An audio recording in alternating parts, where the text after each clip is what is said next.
Blood stained the cloth that barely covered her belly. The girl couldn't even scream. Her lips quivered, her eyes were swollen shut, and her knees were raw from crawling across the Texas dust.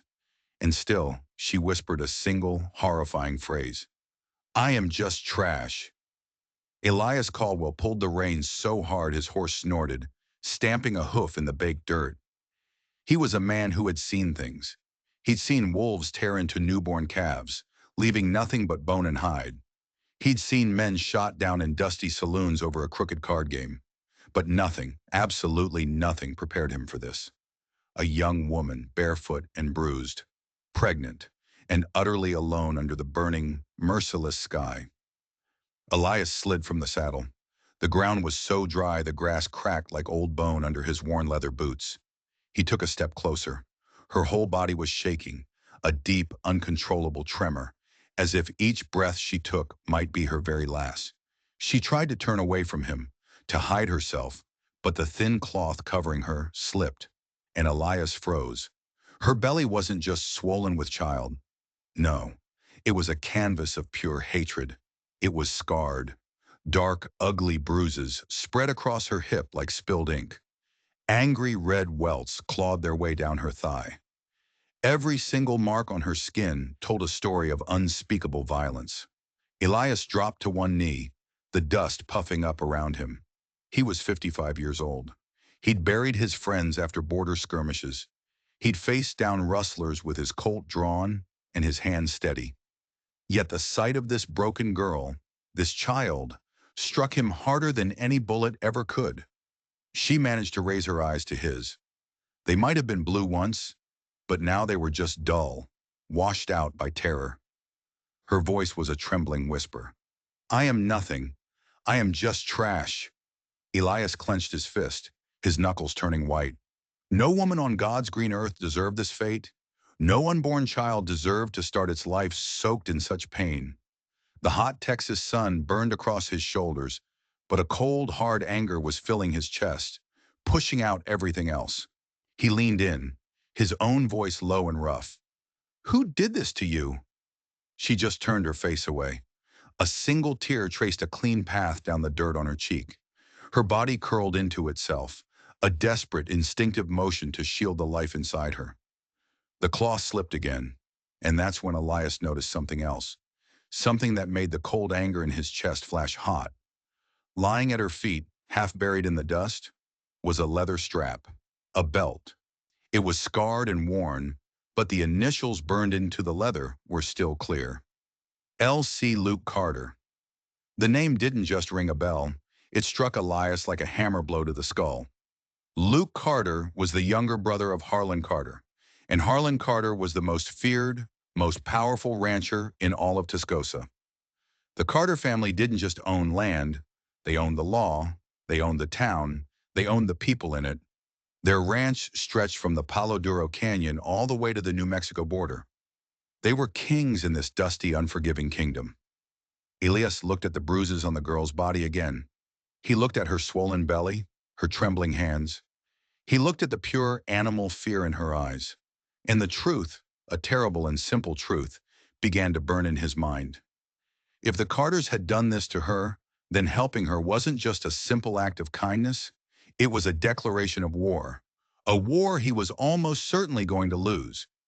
Just then she groaned, a low, guttural sound of pain that cut right through him. Her hand pressed against her stomach, her knuckles white.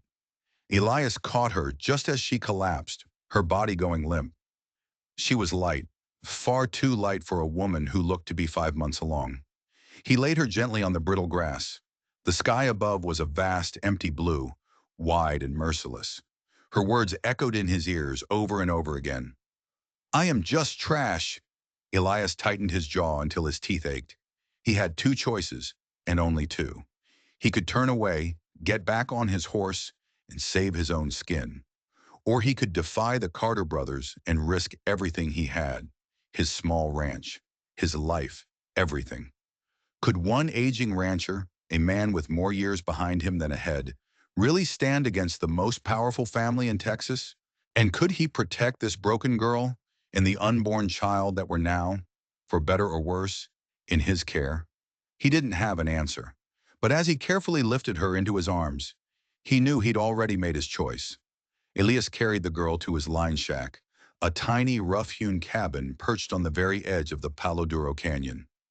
As night fell, the wind began to howl, whining through the cracks in the walls like a mournful ghost.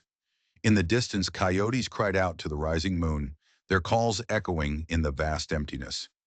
Inside the little cabin, the air was thick with a heavy, waiting silence. He set her down gently on a simple cot in the corner and poured some water from a tin can into a cup. She drank it slow, painfully slow. Each swallow looked like it took all the strength she had left. Her hands shook so badly the water sloshed over the rim, but it seemed to give her enough strength to find her voice again. "My name," she whispered, her voice faint and scratchy, "is Lena." And then she said the words that made Elias's blood run cold. "My husband is Harlan Carter." Elias stiffened.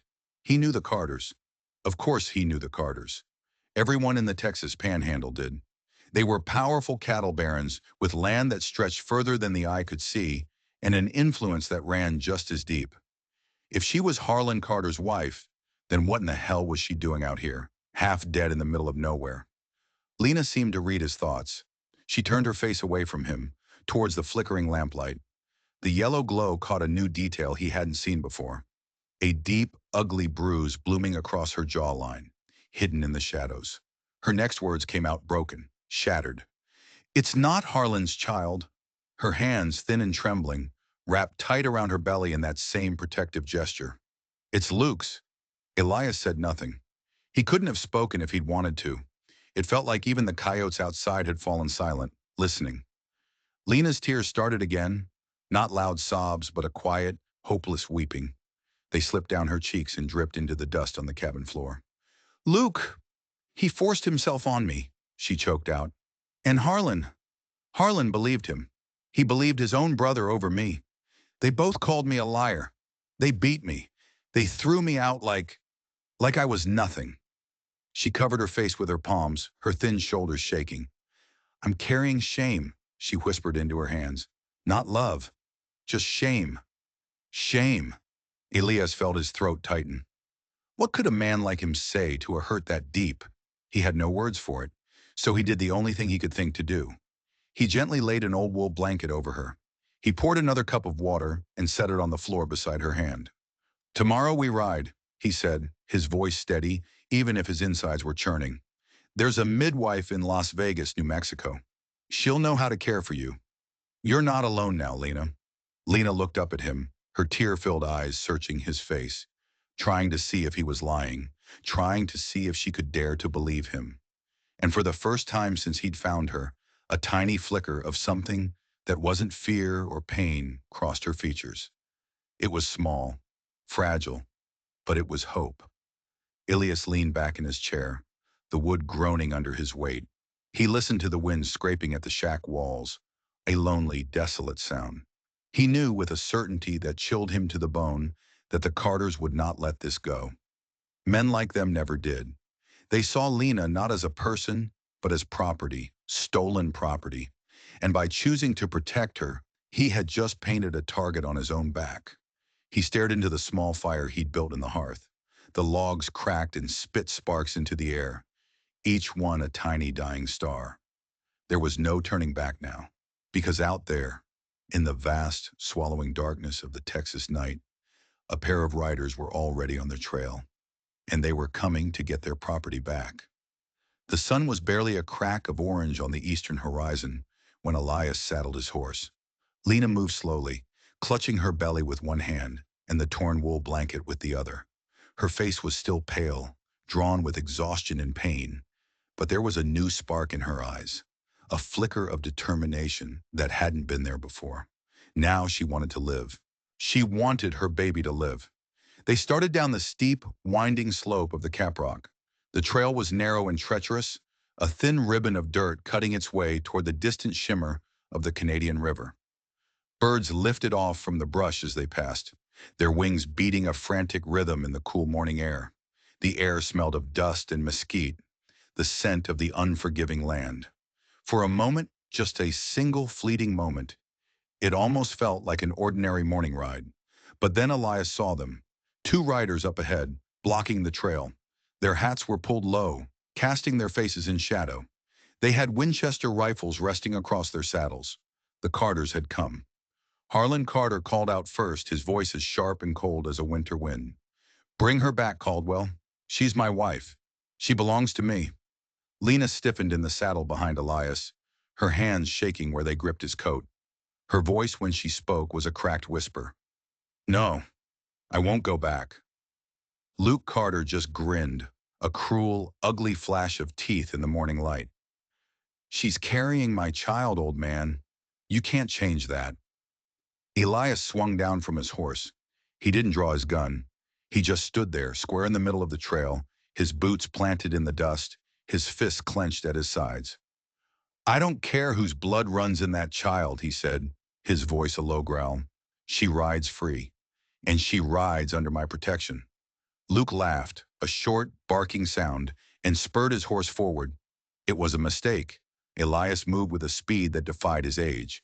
In one smooth motion, he grabbed Luke by the collar of his shirt and yanked him clean out of the saddle. Luke hit the ground hard, the air exploding from his lungs. Before he could even think about reaching for his pistol, Elias slammed a hard fist into his jaw. The crack of bone on bone echoed off the canyon walls. Harlan cursed, his face contorting with rage, and pulled his revolver. But Elias was ready. He swung his old Winchester like a heavy club, a desperate, powerful arc that connected with Harlan's hand. The gun went flying, clattering uselessly against the rocks. The two brothers scrambled back, breathing hard, their eyes full of a venomous, murderous hate. "This isn't over, Caldwell," Harlan spat, clutching his injured hand. "You will regret this." Elias didn't chase them. He didn't need to. He just stood there, tall and unmoving, his chest heaving, sweat running down the weathered lines of his face. Lena slid from the horse and clung to his arm, her body trembling.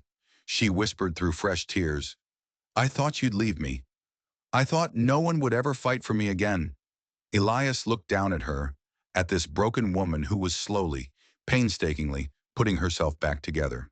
He placed a steady, reassuring hand on her shoulder. "You are not trash," he said, his voice firm. "Not to me. Not to anyone worth a damn." For a brief, beautiful moment, the canyon was quiet. There was only the sound of the river running below and the whisper of the wind in the tall grass. But Elias knew. This fight was only the beginning. The Carters were not men who forgave, and they were certainly not men who forgot. Now, he hadn't just stolen their property, he had stolen their pride. And out here, a man's pride was worth more than his life. They would be back. And when they came back, they wouldn't just be bringing their fists. They'd be bringing hell with them. The trail to Las Vegas was a long, hard road. Every shadow seemed to hold a threat. Every distant rider on the horizon made Elias's hand drift toward the butt of his Colt. He pushed them hard, stopping only when Lena was too exhausted to go on, her face pale and tight with pain. He knew the Carters. They wouldn't come themselves next time. They'd send men. Men who didn't care about a fair fight. Men who got paid to do the dirty work. They rode for 2 days straight, the landscape shifting from the flat, dusty plains of Texas to the rugged, pinyon-dotted hills of New Mexico. Lena barely spoke, conserving what little strength she had. But with every mile they put between them in the Carter Ranch, Elias saw a little more of the tension leave her shoulders. The haunted look in her eyes began to recede, replaced by a weary, fragile hope.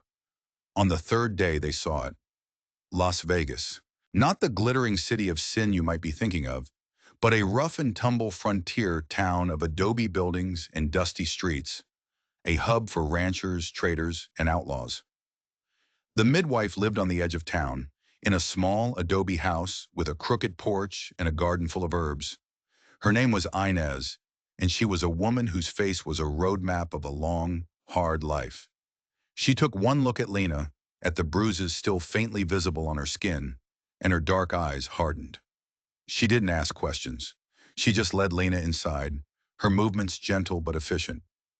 Elias stood outside by an old windmill that groaned and creaked as it drew water from deep within the earth. He watched the blades turn slowly in the hot afternoon sun. He thought of all the windmills he'd seen scattered across the plains, each one a testament to survival, a promise that life could find a way, even in the harshest, most unforgiving ground. He felt a presence beside him and turned to see Inez. She was wiping her hands on her apron. "The baby is strong," she said, her voice low and direct. "But the mother, her body will heal. Her spirit is another matter." She looked Elias straight in the eye. "Who did this to her?" "The Carter brothers, Harlan and Luke." Inez's face went rigid. The name clearly meant something to her. "You bring a great darkness with you, Elias Caldwell." "I didn't have a choice," he said simply. "We always have a choice," she corrected him gently. "You chose to be a good man. That is a rare and dangerous thing in these parts." She paused, her gaze distant. "The Carter's reach is long, longer than you think. You are not safe here. She is not safe here." Before Elias could ask what she meant, a cloud of dust appeared at the end of the street. 3 riders. They weren't moving fast, but they rode with a purpose that made the hairs on Elias's arms stand up. At their lead was a man with a silver star pinned to his vest. The law. But as they got closer, Elias saw the man's face. It was Deputy Miller from Tascosa. A man Elias knew for a fact was so deep in Harlan Carter's pocket, he probably paid rent. This wasn't a rescue. It was a trap. Miller reined in his horse, a smug look on his face. "Elias Caldwell, you're under arrest for kidnapping." He pointed a gloved finger at the house. "And we're here to return Mrs. Carter to her loving husband." Elias's mind raced.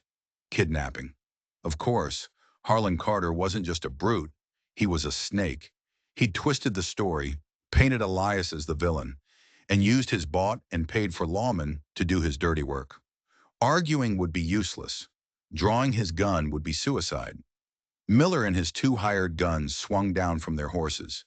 They moved with a lazy confidence, like men who knew the fight was already won. "Now you can do this easy, Caldwell, or you can do this hard," Miller said, resting his hand on the butt of his pistol. "Makes no difference to me." From inside the house, Elias heard a small, choked cry. Lena had heard them. The fragile hope he had seen in her eyes was about to be snuffed out. But Inez, the midwife, stepped forward. She placed herself squarely between Elias and the deputy. She was a small woman, but she stood as tall and unyielding as a mountain. "This woman is under my care, deputy," she said, her voice ringing with an authority that seemed to take Miller by surprise. "She is unwell. She cannot be moved." Miller sneered. "That's not your decision to make, old woman. I have a warrant here from Judge Parker himself, ordering the return of Harlan Carter's wife." He pulled a piece of paper from his coat. It was official, it was legal, and it was a complete lie. But in this part of the country, a lie backed by a badge was as good as the truth. "Now step aside," Miller ordered. Inez didn't move. "No." One of the hired guns laughed. "She's got grit, I'll give her that." Miller's face darkened. He took a step towards Inez, his hand now gripping his gun. "I ain't going to ask you again." Suddenly, a new voice cut through the tense standoff. "That won't be necessary, deputy." Everyone turned. Standing in the doorway of the adobe house was Lena. She was holding a shotgun.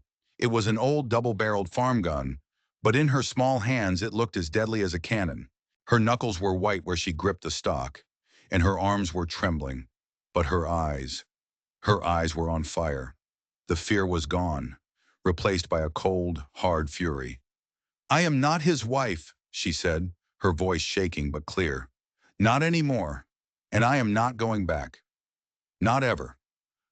Miller was so shocked he just stood there, his mouth hanging open. He had come for a victim, a broken girl he could drag back in chains. He wasn't prepared for a survivor. "Put the gun down, girl," he stammered, his bravado gone. "You step on this porch," Lena said, her voice dropping to a low, dangerous whisper, "and I will kill you. I swear on the life of my child, I will send you straight to hell." The 2 hired guns looked at Miller. This wasn't what they signed up for. They were paid to bully an old man, not get into a firefight with a desperate woman. One of them took a subtle step back towards his horse. Elias saw his chance. While all eyes were on Lena, he moved. He lunged forward, not at Miller, but at the horse closest to him. With a powerful heave, he shoved the animal sideways, directly into Miller's two men. The horse shrieked in protest, and the men stumbled, caught off balance. In that single moment of chaos, Elias drew his Colt. "Drop him!" he yelled, his voice the roar of a man with nothing left to lose. "Drop him now!" The hired guns, tangled up with the spooked horse, immediately threw their guns into the dust. They were hired muscle, not loyal soldiers. They had no intention of dying for Harlan Carter's pride. But Deputy Miller was different.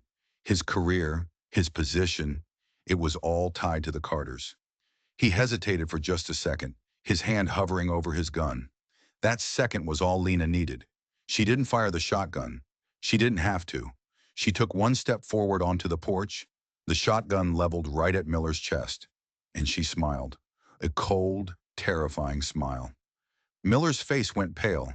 He slowly, deliberately raised his hands into the air. His gun stayed in its holster. He had seen the look in her eyes. It was the look of a woman who had already been to hell and back, and she wasn't afraid to take him with her. They disarmed Miller and his men, taking their guns and their horses. Elias knew they couldn't stay in Las Vegas. Miller would go back to Tascosa, and Harlan would send more men. An army, if he had to. They were no longer just fugitives. They were rebels who had openly defied the power of the Carter family. Inez pressed a small leather pouch into Elias's hand. "Money," she said, "and a map. There are places in the mountains, old places, where the law doesn't go, where men like Carter can't reach. You must go north, into Colorado." Elias looked at Lena. She was still holding the shotgun, though her arms were shaking from the weight of it. "Are you strong enough to ride?" She nodded, her jaw set. "I'm strong enough." She was a different woman now. The fire he'd seen in her eyes on that porch was still there, banked low but burning steadily. The Carters had tried to break her, to turn her into trash. Instead, they had forged her into steel. As they rode out of Las Vegas, heading north toward the dark silhouette of the Sangre de Cristo Mountains, Elias looked back. He could see the dust cloud of Miller and his men, walking back towards town on foot, defeated and humiliated. He had won the battle, but he knew the war was far from over. Harlan Carter was a man obsessed with control. Lena had not only escaped him, she had defied him, embarrassed him. He would never let that go. He would hunt them to the ends of the earth. As they rode deeper into the wilderness, a new unsettling thought began to form in Elias's mind. Harlan's rage. It seemed to go beyond just a spurned husband. It was too personal, too venomous. And Luke, why was he so obsessed with the child? It was more than just cruel pride. There was something else going on here. A secret at the heart of the Carter family. A secret they were willing to kill to protect. And he and Lena were riding right into the center of it. Days turned into a week. They followed the map Inez had given them, a network of hidden trails and forgotten paths that wound their way higher and higher into the mountains. The air grew thinner, colder. The world of men, of towns and laws and sheriffs, seemed to fade away, replaced by a vast, silent wilderness of pine and stone. Lena grew stronger with each passing day. The mountain air put color back in her cheeks. She learned to ride with her growing belly, her movements becoming sure and steady. She and Elias didn't talk much. They didn't need to. A quiet understanding had grown between them, forged in shared danger. He was her protector, and she, in a strange way, had become his purpose. One night they made camp in a small sheltered meadow by a rushing creek. The stars were so bright they looked like chips of ice scattered on black velvet. Lena was staring into the flames of their small campfire, her face thoughtful. "He used to be different," she said suddenly, her voice quiet. Ilias looked at her. "Harlan?" She nodded. "When I first married him, he was quiet, sad almost. The ranch, the power, it was all his father's dream, not his. He never smiled, but he wasn't cruel." She traced a pattern in the dirt with a stick. It was Luke. Luke was the one with the fire, the ambition. He was always whispering in Harlan's ear, telling him he had to be stronger, more ruthless. That's what their father would have wanted. She looked up, her eyes meeting Elias's in the flickering firelight. "Harlan's not the real monster, Elias. He's just a puppet." Luke is the one pulling the strings. A piece of the puzzle clicked into place in Elias's mind. The leather strap, Luke's obsessive cruelty, Harlan's blind obedience. But it still didn't explain everything. The sheer, unrestrained violence of it. The desperate need to get her and the child back. There's something more, Elias said, thinking aloud. Something they're hiding. Lena's face paled. She hugged her arms around her belly. The child, she whispered. It's about the child. And then she told him something that made the cold mountain air seem to freeze solid in his lungs. Before, before Luke hurt me, Harlan and I had been trying for a child for over a year. The doctor in Tascosa told him it was his fault, that he was barren, that the Carter line was going to die with him. Ellis stared at her, the terrible truth crashing down on him with the force of an avalanche. This wasn't just about a forced encounter. It wasn't just about shame or pride. This was about an heir. Luke hadn't just assaulted Lena. He had done it on purpose. He had created an heir for the Carter dynasty, a child he could control, a child that would secure his own power through his weak puppet brother. Harlan hadn't thrown her out in a fit of jealous rage. He'd thrown her out because the plan had gone wrong. The violence, the escape. None of that was supposed to happen.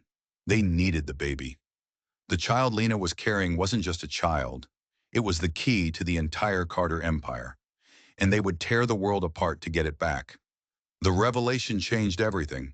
They weren't just running from vengeance anymore. They were running from a cold, calculated plan. Lena wasn't just a victim of Luke's cruelty. She was a vessel, a pawn in a twisted game of succession. And her child, her innocent, unborn child, was the prize. This knowledge settled over their camp like a shroud. The beauty of the mountains seemed to mock them, a silent, indifferent witness to their tiny, desperate struggle. They won't stop, Lena whispered, her hand resting on her stomach. They will never stop. Then we keep moving, Elias said, his voice a low growl. He was feeding sticks into the fire, but his eyes were scanning the dark tree line, searching for any sign of movement. We find a place so remote, so hidden, that even the Carter's money can't find us. But even as he said it, he knew it was a fool's hope. Men like Luke Carter didn't give up. They didn't know how. Their power was built on the belief that they were untouchable, that they could take whatever they wanted. For the next few weeks, they pushed deeper into the Rockies. They found a deserted miner's cabin, tucked away in a high mountain valley, almost invisible from the trail below. It was crude, but it was shelter. They had a source of fresh water from a spring, and Elias was a good enough hunter to keep them fed. The seasons began to turn. The green of summer gave way to the gold of autumn. The days grew shorter, the nights colder. Lena's belly grew rounder, more pronounced. The baby was due in a month, then weeks, then any day. The quiet life they had carved out for themselves felt fragile, temporary, like a breath of warm air on a winter morning. One afternoon, Elias was checking his trap lines down by the creek when he saw it. A glint of metal in the sun. He dropped to a crouch, his heart pounding in his chest. He crept forward, using the trees for cover. It was a surveyor's marker, a fresh one, and another one a few yards away, and another. A new claim had been staked, but that wasn't the worst part. Burned into the side of the wooden stake were two letters, C.R. Carter Ranch. They hadn't been hiding at all. They had been living on Carter land the entire time. Inez's map hadn't led them to a sanctuary. It had led them straight into the dragon's lair. Elias's blood ran cold. Was Inez a traitor? Had she been working for the Carters all along? Or was she just mistaken? It didn't matter. The result was the same. They weren't lost. They were found. He raced back to the cabin, his mind a whirlwind of fear and panic. He burst through the door, his chest heaving. Lena, we have to go. Now! Pack what you can! But Lena wasn't looking at him. She was staring at the cabin's single grimy window. Her face was white as a ghost. Elias, she whispered, her voice trembling. It's too late. Elias followed her gaze, and his heart stopped. Standing in a silent, menacing line at the edge of the clearing were 5 men on horseback. They weren't deputies. They were hard-faced men, bounty hunters by the look of them. And at their lead, sitting on a powerful black stallion, was Luke Carter. He had a wide, triumphant smile on his face, and he was holding a brand new long-range buffalo rifle. He had them cornered, trapped. The hunt was over. Luke Carter didn't say a word. He just sat on his horse, that sickening smile plastered on his face, and raised the rifle. He wasn't aiming at Elias. He was aiming at the cabin, at Lena. Elias reacted on pure instinct. He shoved Lena to the floor, away from the window, just as the rifle roared. The sound was deafening in the small valley. A bullet splintered the window frame, showering the room with wood and glass. "Get down and stay down!" Elias yelled, his mind racing for a way out. But there was no way out. One door, one window. They were in a wooden box, and Luke's men were outside with guns. "Come on out, Caldwell!" Luke's voice echoed through the trees, dripping with smug satisfaction. "The game is up. Give me the girl, and I might just let you walk away." "Go to hell, Carter!" Elias shouted back, his voice raw. He risked a peek over the windowsill. The 5 men were spreading out, forming a semicircle around the cabin. They were taking their time, enjoying it. Another shot rang out, this one from a different rifle. It punched a hole through the thin wall of the cabin, just inches from Elias's head. They were trapped, utterly and completely trapped. Then Lena groaned. It was a low, sharp sound of pure agony. Elias scrambled over to her. Her face was drenched in sweat, her eyes squeezed shut in pain. "The baby," she gasped, her hands clutching her belly. "Elias, the baby is coming." Of all the times, of all the places, the stress, the fear, it had sent her into labor. Outside, Luke laughed. It was a cruel, chilling sound. "You hear that, old man? My son is impatient. He wants to meet his daddy." Panic, cold and sharp, seized Elias. He was a rancher, not a doctor. He didn't know the first thing about delivering a baby. And even if he did, how could he possibly do it while they were being shot at? They were going to die here. All 3 of them. Lena cried out again, a long, keening wail of pain. The sound seemed to galvanize Elias, cutting through his fear. He would not let her die. He would not let this child be born only to be killed, or worse, raised by a monster like Luke Carter.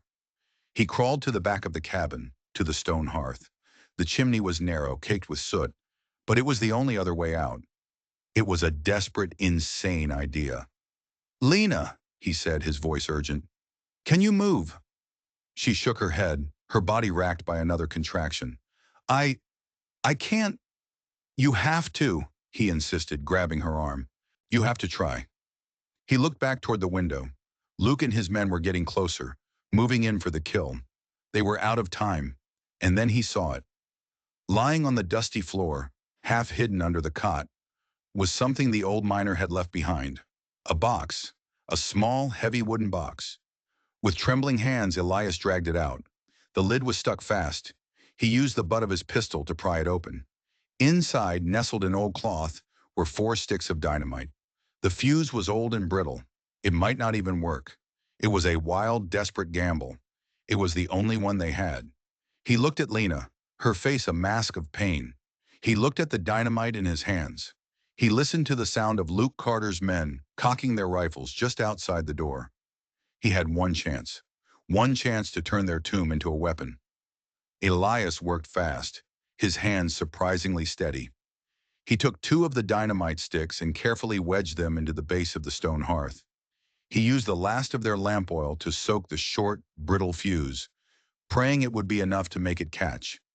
Outside, Luke was getting impatient. "Last chance, Caldwell. Send her out, or we're coming in." Elias didn't answer. He turned to Lena, who was breathing in short, shallow gasps. "I'm going to light this," he said, his voice low and intense. "The blast will bring the chimney down. It'll make a hole in the back wall.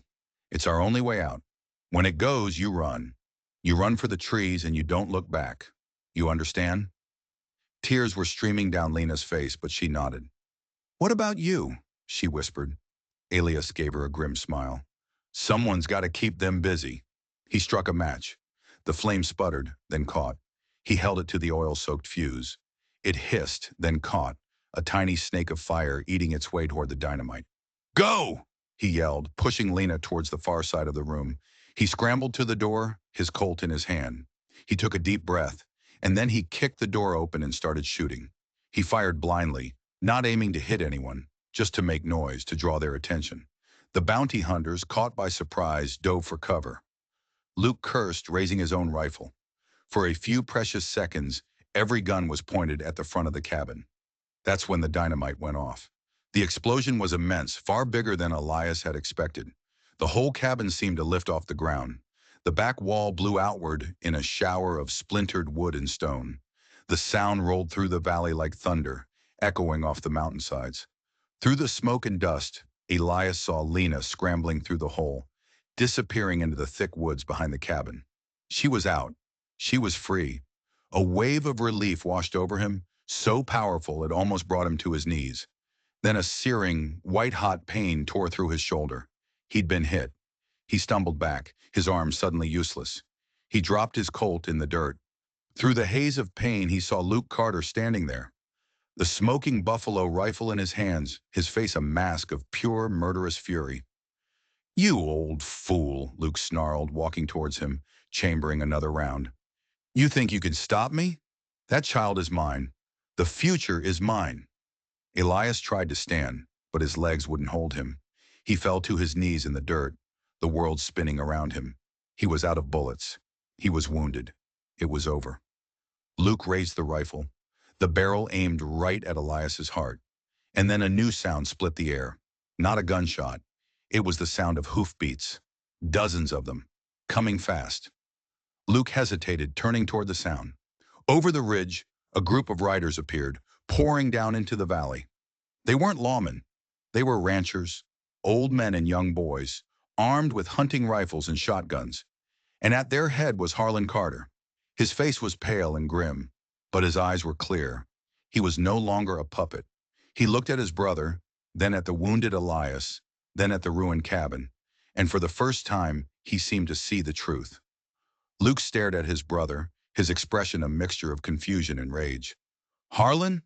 What are you doing? Help me! They're getting away." Harlan slowly dismounted. He walked toward Luke, his movements deliberate. The other ranchers fanned out, surrounding Luke's stunned bounty hunters, their rifles leveled. "It's over, Luke," Harlan said, his voice heavy with a sorrow that went deeper than bone. "It's all over." "Over?" Luke shrieked, his voice cracking. "It's just beginning. I did this for us, for the family, for the name." "There is no name without honor," Harlan said quietly. He stopped just a few feet from his brother. "You hurt her. You dishonored my wife. You dishonored me." "She was nothing," Luke spat. "A vessel. You were weak. I did what had to be done." "No," Harlan said, and in that single word was the weight of a lifetime of manipulation and abuse. "You did what you wanted. You always have." He looked past Luke toward the woods where Lena had disappeared, and he raised his voice. "Lena, it's me. You're safe now. I promise." From the dark cover of the trees, there was no reply. Luke saw his chance. His brother was distracted. His eyes darted back to Elias, still kneeling in the dirt. He could still win this. He could still eliminate the witness. He swung the big rifle around, but Harlan was faster. He hadn't brought a rifle. He drew a small revolver from his belt, a gun Elias had never seen him carry before. It looked old, ornate. He fired once. The shot was surprisingly quiet in the sudden silence of the valley. Luke Carter stood there for a moment, a look of complete shock on his face. He looked down at the small dark hole that had appeared in the center of his chest. He looked back at his brother, his mouth opening as if to say something. But no words came out.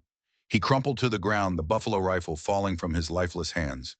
Harlan stood over his brother's body, the revolver smoking in his hand. He didn't look triumphant. He just looked empty. He had finally cut the strings, but the cost was unimaginable. The aftermath was quiet.